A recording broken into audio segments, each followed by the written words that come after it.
दोस्तों, आज का ये संदेश महज कोई इत्तेफाक नहीं है। अगर भगवान भोलेनाथ के ये वचन आपने सुन लिए और इनको अपने जीवन में अमल कर लिए तो आपके ऊपर शिव कृपा जरूर बरसने लगेगी। मेरे प्रिय आत्मन, हम सब मिलकर मन में भगवान शिव को याद करते हैं एवं उन्हें धन्यवाद देते हैं। सर्वप्रथम भगवान महाकाल के श्री चरणों में मेरा कोटि कोटि वंदन। भोलेनाथ कहते हैं, जीवन में आधे दुख इस वजह से आते हैं क्योंकि हमने उनसे आशाएं रखी जिनसे हमें नहीं रखनी चाहिए थी। जीवन में समय चाहे जैसा भी हो, परिवार के साथ रहो, सुख हो तो बढ़ जाता है और दुख हो तो बढ़ जाता है। इस संसार में मूर्ख व्यक्ति, अधर्मी, अज्ञानी व नास्तिक प्रकृति का व्यक्ति मेरी शरण स्वीकार नहीं कर सकता। अपने जीवन में कभी भी ना किसी को आनंद में वचन दे, ना क्रोध में उत्तर दे और ना ही दुख में कभी निर्णय ले। किसी और का काम पूर्णता से करने से कहीं अच्छा है कि अपना काम करें, भले ही उसे अपूर्णता से करना पड़े। अमीर बनने के लिए एक एक क्षण संग्रह करना पड़ता है, किंतु अमर बनने के लिए एक एक क्षण बांटना पड़ता है। जिंदगी में सब कुछ खत्म होने जैसा कुछ भी नहीं होता, हमेशा एक नई शुरुआत हमारा इंतजार कर रही होती है। वास्तविकता में कोई मुझे नहीं जानता। लोग कहते हैं अपनों के आगे झुक जाना चाहिए, किंतु सच बात तो यह है, जो अपने होते हैं वह कभी झुकने नहीं देते। जो सभी इच्छाएं त्याग देता है, मैं और मेरा की लालसा तथा भावना से मुक्त हो जाता है, उसे शांति प्राप्त होती है। हमेशा छोटी छोटी गलतियों से बचने की कोशिश किया करो, क्योंकि इंसान पहाड़ों से नहीं पत्थरों से ठोकर खाता है। शांति से भी दुखों का अंत हो जाता है और शांत चित्त मनुष्य की बुद्धि शीघ्र ही स्थिर होकर परमात्मा से युक्त हो जाती है। अपनी पीड़ा के लिए संसार को दोष मत दो, अपने मन को समझाओ, तुम्हारे मन का परिवर्तन ही तुम्हारे दुखों का अंत है। भोलेनाथ कहते हैं, इच्छा पूरी नहीं होती तो क्रोध बढ़ता है और इच्छा पूरी होती है तो लोभ बढ़ता है। इसलिए जीवन की हर स्थिति में धैर्य बनाए रखना। अगर तुम अपना कल्याण चाहते हो तो सभी उपदेशों, सभी धर्मों को छोड़कर मेरी शरण में आ जाओ, मैं तुम्हें मुक्ति प्रदान करूंगा। मनुष्य अपने विश्वास से निर्मित होता है, जैसा वो विश्वास करता है वैसा वो बन जाता है। मान, अपमान, लाभानी, खुश हो जाना या दुखी हो जाना, यह सब मन की शरारत है, जिसे तुम अपना समझकर मग्न हो रहे हो। बस यही प्रसन्नता तुम्हारे दुखों का कारण है। उस इंसान का मंजिल से भटक जाना तय है जिसकी संगत में नकारात्मक लोग रहते हैं। सिर्फ दिखावे के लिए अच्छा मत बनो। मैं आपको बाहर से नहीं बल्कि भीतर से जानता हूँ। व्यक्ति जो चाहे बन सकता है, यदि विश्वास के साथ इच्छित वस्तु पर लगातार चिंतन करें। शब्द उतने ही बाहर निकालने चाहिए जिन्हें वापस भी लेना पड़े तो खुद को तकलीफ न हो। परायों को अपना बनाना उतना मुश्किल नहीं जितना अपनों को अपना बनाए रखना होता है। बहुत विनम्रता चाहिए रिश्तों को निभाने के लिए। छल कपट से तो सिर्फ साजिश रची जाती है। न हार चाहिए न जीत चाहिए। जीवन में अच्छी सफलता के लिए परिवार और कुछ मित्र का साथ चाहिए। रिश्तों को निभाने के लिए वक्त निकालिए। कहीं ऐसा न हो जब आपके पास वक्त हो तो रिश्ता ही न बचे। लोग आपके अपमान के बारे में हमेशा बात करेंगे। सम्मानित व्यक्ति के लिए अपमान मृत्यु से भी बदतर है।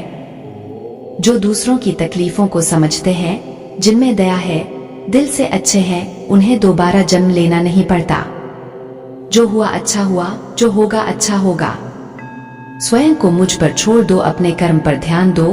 कर्म ऐसा जो स्वार्थ रहित, पाप रहित हो।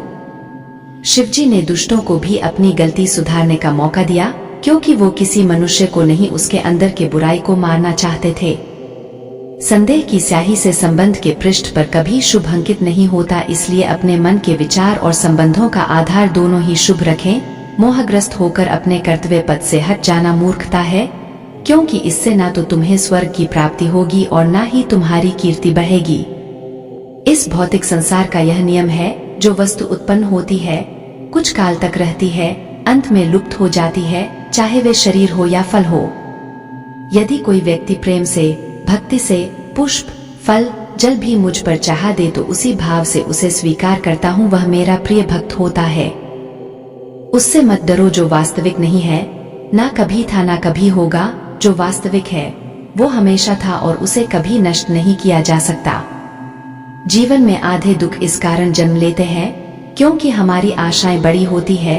इन आशाओं का त्याग करके देखो, जीवन में सुख ही सुख है। अपने परम भक्तों जो हमेशा मेरा स्मरण या एकचित्त मन से मेरा पूजन करते हैं, मैं व्यक्तिगत रूप से उनके कल्याण का उत्तरदायित्व लेता हूँ। जन्म लेने वाले के लिए मृत्यु उतनी ही निश्चित है जितना कि मृत होने वाले के लिए जन्म लेना, इसलिए जो अपरिहार्य है उस पर शोक मत करो। शिवजी ने कहा है, अगर तुम्हें किसी ने दुखी किया है तो बुरा मत मानना। लोग उसी पेड़ पर पत्थर मारते हैं जिस पेड़ पर ज्यादा मीठे फल होते हैं। अंत काल में जो मनुष्य मेरा स्मरण करते हुए देह त्याग करता है वह मेरी शरण में आता है। इसलिए मनुष्य को चाहिए कि अंत काल में मेरा चिंतन करें। यह सच बात है कि भूल करके इंसान कुछ सीखता है, परंतु इसका यह मतलब नहीं कि वह जीवन भर भूल करता रहे और कहे कि हम सीख रहे हैं। शिवजी कहते हैं, इस जगत में मनुष्य भौतिक वस्तुओं का भोग कर सकता है। अगर वे चाहे तो सब कुछ छीन सकते हैं, मनुष्य कुछ भी नहीं कर सकता। स्वार्थ से रिश्ते बनाने की कितनी भी कोशिश करें वो कभी नहीं बनते हैं, और प्रेम से बने रिश्तों को कितना भी तोड़ने की कोशिश करें वो कभी नहीं टूटते।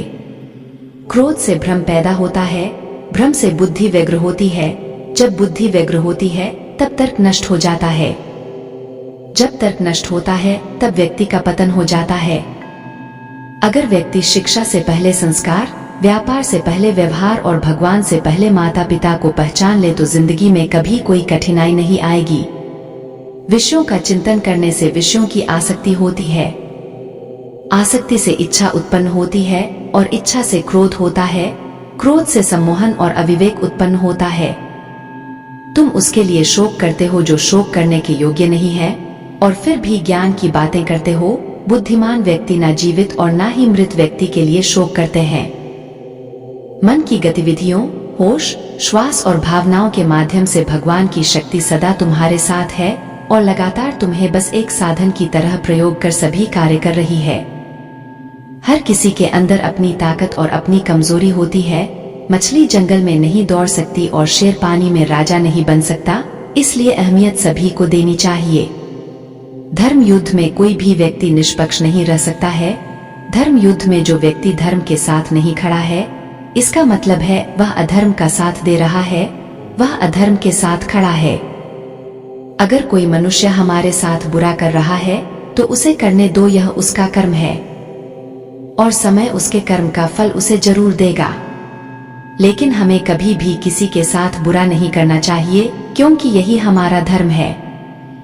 वह जो इस ज्ञान में विश्वास नहीं रखते, मुझे प्राप्त किए बिना जन्म और मृत्यु के चक्र का अनुगमन करते हैं।